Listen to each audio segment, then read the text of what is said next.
నిర్దేశించింది చెప్తాను.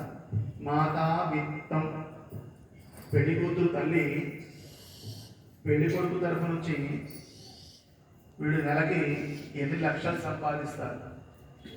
వాడు అందంగా ఉన్నాడా లేదో తర్వాత విషయం, సూడు పేరు వేసుకున్నాడా తర్వాత విషయం, వాడికి ఆడపిల్లలు అంటే అక్క చెల్లెలు ఉన్నారా తర్వాత విషయం. ఇవన్నీ కాదు, మొట్టమొదటి ఆలోచన సంపాదన. పోనీ తండ్రి, పిల్ల తండ్రి ఆడపిల్లనిస్తూ ఆడపిల్ల మీద ఉండేటువంటి ప్రేమ చేత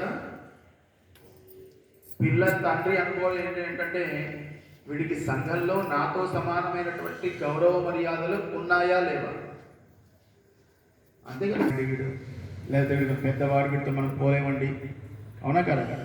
సమానమైన క్యాస్ట్ అయితే ఏ గొడవ లేదు, ఏ బాధ లేదు. బాంధవా కులమిచ్చంతి.